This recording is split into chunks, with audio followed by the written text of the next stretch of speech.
নমস্কার বন্ধুরা, সিল্কি রান্নাঘরে সবাইকে স্বাগত। আজকে আমি আপনাদেরকে আমার একটা রেসিপি আজকে শেয়ার করব। তো আশা করি আপনাদের ভালো লাগবে। আর ভালো লাগলে অবশ্যই সাবস্ক্রাইব আর লাইক কমেন্ট শেয়ার করতে ভুলবেন না। আর যারা সাবস্ক্রাইব করে দিয়েছেন তাদেরকে অসংখ্য ধন্যবাদ। আর যারা সাবস্ক্রাইব করেননি তারা অবশ্যই সাবস্ক্রাইব করে দেবেন আমার ভিডিওটা দেখার পর। আর পাশে থাকা বেল বাটনটা একটু হিট করে দেবেন, যাতে যখন আমি নতুন কোনো রেসিপি দেব তখন সবার আগে আপনাদের কাছে নোটিফিকেশনটা চলে যাবে।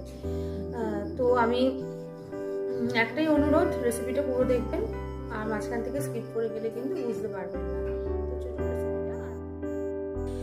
আমি আজকে চিকেনটা একটু অন্যরকমভাবে একটু তৈরি করব। আপনারা হয়তো থাম্বনেল দেখে বুঝতে পেরে গেছেন। তো এটা আমি একটু অন্যরকমভাবে ট্রাই করছি। তো পুরোটা দেখবেন, আশা করি আপনাদের ভালো লাগবে। আর ভালো লাগলে লাইক কমেন্ট শেয়ার আর সাবস্ক্রাইব করতে ভুলবেন না। তো আমি এখানে 300 গ্রাম মতো এখানে বোনলেস চিকেন নিয়েছি। দেখুন একটু হাড় একটা রয়ে গেছে। এগুলো মাংসের দোকান থেকে এগুলো পিসগুলো করে এনেছি। তো আমি এই চিকেনটাকে প্রথমে ম্যারিনেট করে নেব। তো ম্যারিনেট করার জন্য যে যে জিনিসগুলো লাগবে সেগুলো আমি বলে দিচ্ছি। তো চলুন পরবর্তী পর্যায়ে যাওয়া যাক। কিন্তু আমার আগে থেকেই আমি ধুয়ে রেখেছি। আমি এখানে মাংসটাকে ম্যারিনেট করে রাখবো খানিকক্ষণ, তাই জন্য আমি আদা আর রসুন নিয়ে নিয়েছি। আর আমি নুন আর হলুদ এর মধ্যে দেব, আর অল্প ভিনেগার দিয়ে আমি মাংসটাকে ম্যারিনেট করে রাখবো। আমি তার আগে রসুনটাকে গরম জলের মধ্যে আমি ডুবিয়ে রেখেছিলাম। গরম জলের দিলে কি হয়, খুব তাড়াতাড়ি রসুনের খোলা ছেড়ে যায়।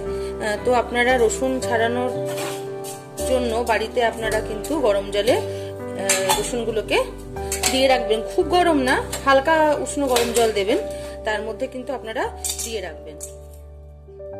আমি এখানে 300 গ্রাম মাংসের মধ্যে আমি 50 গ্রাম মতো আদা নিয়েছি, আর 10-12টা আমি মাঝারি সাইজের রসুনের কোয়া নিয়েছি। তো আদা আর রসুনটা আমি কিন্তু এখনই মাংসের মধ্যে দিয়ে দেব মাখিয়ে। আমি কিন্তু যখন রান্নাটা করব তখন কিন্তু আমি আর দেব না। তো সামান্য একটু বেশি আদা রসুন যদি একটু দেওয়া হয় মাংসের মধ্যে ম্যারিনেট করার সময়, তাহলে কিন্তু মাংসের ঝোল রান্না করার সময় আর দিতে হয় না। আর এটা মোটামুটি ভালো করে মাংসের মধ্যে মোটামুটি 1.5 থেকে 2 ঘন্টা রাখলেই মাংসের মধ্যে ঢুকে যায়। আর সামান্য আমি ভিনিগার দেব, তাতে কি হবে, খুব ভালো মতো মাংসটা ম্যারিনেট হবে, এবং যেহেতু আমি সলিড মাংস নিয়েছি সেহেতু খুব নরমও হবে। তো আপনারা যারা আদা রসুন কম খান তারা অল্প দেবেন, কিন্তু আদা আর রসুনের সেন্টটাই কিন্তু মাংসের যে গন্ধটা থাকে সেটা কিন্তু দূর করতে সাহায্য করে। তো চলুন এবার পরবর্তী পর্যায়ে যাওয়া যাক। আমি এবার একটা মিক্সি নিয়ে নিয়েছি। মিক্সির মধ্যে আমি এগুলোকে দিয়ে আমি একটা পেস্ট বানিয়ে নেব। আমি এটাকে দিয়ে একটা পেস্ট বানিয়ে নেব। আমি পেস্টটা করে নিয়েছি। এবার আমি এর মধ্যে পেস্টটাকে দিয়ে দেব।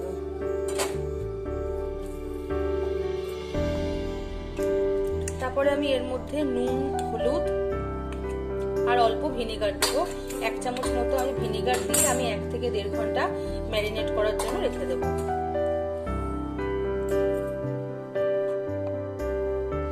আমি এর মধ্যে 1/4 টেবিল চামচ, ওই টোটাল হাফ কাপ মতো আমি লবণ দিলাম। তারপরে আমি এর মধ্যে হাফ চামচ আমি হলুদ দেব। আর আমি এখানে 1/4 টেবিল চামচ আমি লঙ্কার গুঁড়ো দেব। দিয়ে আমি সব মিশ্রণটাকে আমি মেখে নেব।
করার জন্য আমি পেঁয়াজগুলো এখানে কেটে নিয়েছি, কাটাটা আমি দেখাইনি। আমি খানিকটা পেঁয়াজ তেলের মধ্যে দেব আর খানিকটা পেঁয়াজ আমি পেস্ট করে নেব। তো আমি পেঁয়াজগুলোকে এরকম করে আমি কেটে নিয়েছি। তো আরো কি কি জিনিস যেটা লাগবে সেটা আমি আপনাদেরকে দেখাচ্ছি। আমি সবই কেটে নিয়েছি।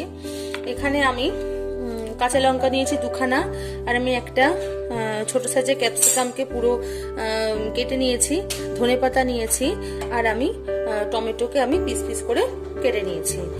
তো আর কি কি মশলা লাগছে সেটা আমি পরবর্তী পর্যায়ে বলে দিচ্ছি। তো এই আমার জিনিসগুলো লাগছে, মানে সবজিগুলো এই লাগছে। তো আপনারা চাইলে আলু দিতে পারেন, আবার নাও পারেন। তো আমি আলু দেব না। তো আপনারা চাইলে এটার মধ্যে আলু কিন্তু অ্যাড করতে পারেন, সেটা আপনাদের ব্যাপার। তো চলুন এবার আমি মাংসটাকে ফ্রাই করব। তো তার জন্য আমি কি কি করছি সেটা আপনাদের সাথে শেয়ার করছি। তো দেখুন মাংসটা আমি 1 থেকে 1.5 ঘন্টা আমার ম্যারিনেট করা হয়ে গেছে, সবকিছু দেওয়া আছে। এবার আমি এর মধ্যে কর্নফ্লাওয়ার আর আমি একটা ডিম আমি দেব। আমি এর মধ্যে কর্নফ্লাওয়ার 3 টেবিল স্পুন দেব। তো আমি 1 টেবিল স্পুন করে আমি 3 বার এর মধ্যে দেব, সবটা হয়তো দেখানো যাচ্ছে না। আমি এখানে টোটাল 3 টেবিল স্পুন আমি এখানে কর্নফ্লাওয়ার দেব। তো আমি যে যে স্টেপগুলো ফলো করছি আপনারা সেই স্টেপ ফলো করবেন। তো আর আমি এর মধ্যে আর একটা ডিম ফাটিয়ে দেব। তো এটা দিয়ে আমি ভালো করে মেখে দেব। তো আমি 300 গ্রাম চিকেন নিয়েছি। তো আপনারা যদি বেশি চিকেন নেন তাহলে এর পরিমাণটা বাড়িয়ে দেবেন। তবে 300 গ্রাম চিকেনে আমি 3 টেবিল স্পুন আমি কর্নফ্লাওয়ার নিয়েছি আর একটা ডিম নিয়েছি। তো এবারে ভালো করে মেখে নিয়ে আমি কড়াইয়ে তেল গরম করে এগুলোকে ভেজে নেব।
চিকেনগুলো ভাজা হয়ে গেছে, এবার আমি তুলে নিয়ে পরের বারে চিকেনটা আমি দিয়ে দেব।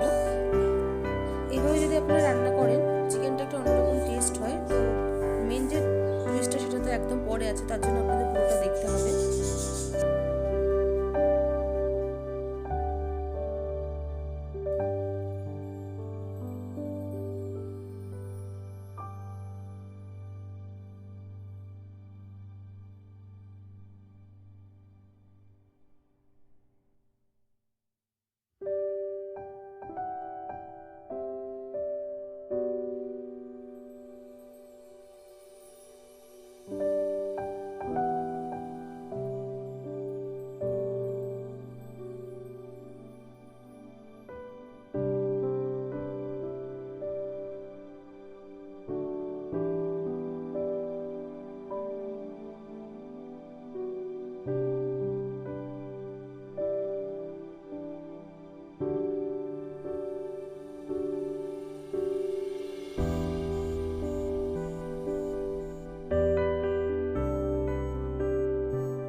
এবার তেলের মধ্যে এলাচ, দারচিনি, লবঙ্গ দিয়ে দেব ও তারপরে আমি যে পেঁয়াজটা অর্ধেকটা রেখেছি সেটা আমি দিয়ে আমি ওর মধ্যে আর টমেটো দিয়ে আমি এগুলোকে ভাজা ভাজা করে নেব।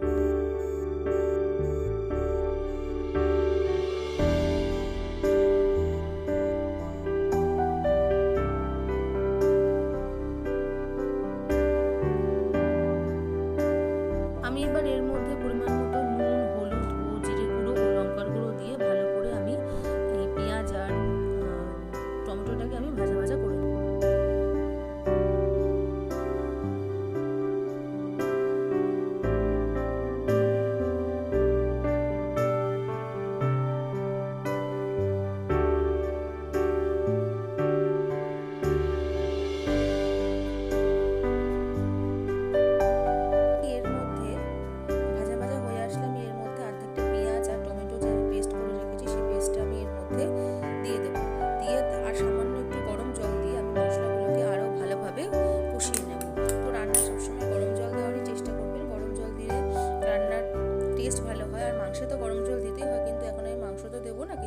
সবসময় মাংসের মধ্যে গরম জল বা যে কোনো রান্নার মধ্যে গরম জল দেওয়ার চেষ্টাটা করবেন।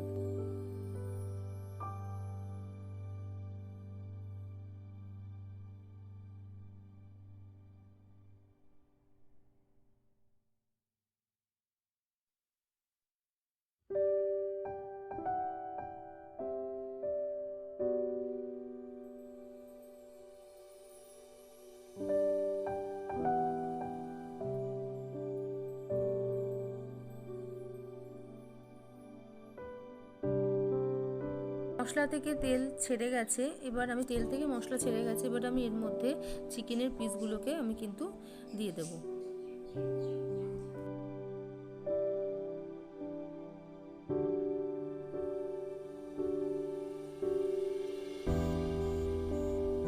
একটুখানি ঢাকা দিয়ে রেখে দেবো, তারপরে আমি যে স্পেশাল জিনিসটা দেবো সেটাকে আমি তৈরি করে নিচ্ছি, সেটা আপনার সাথে শেয়ার করছি।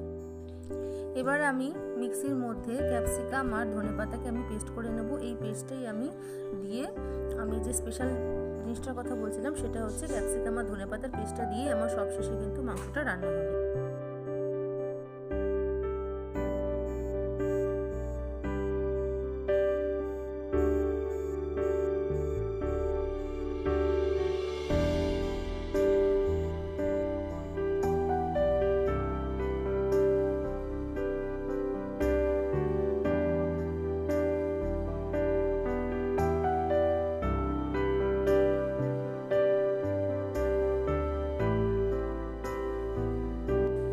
পেস্টটা এবার এর মধ্যে দিয়ে দিয়েছি, তারপরে দিয়ে আরেকটু আমি নাড়াচাড়া করে আরেকটু অল্প সামান্য জল দিয়ে আমি 10-15 মিনিট মতো ফুটিয়ে নেব।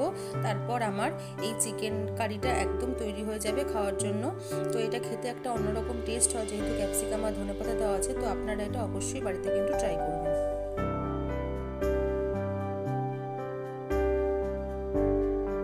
এবং সব শেষে আমি এর মধ্যে 1/2 চামচ গরম মশলা দিয়ে দেবো ও নাড়াচাড়া করে আমি এটাকে নামিয়ে নেব।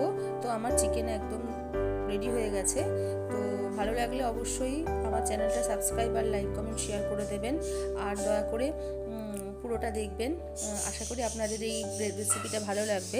এতক্ষণ ধরে দেখার জন্য অসংখ্য ধন্যবাদ। ভালো থাকবেন, সুস্থ থাকবেন।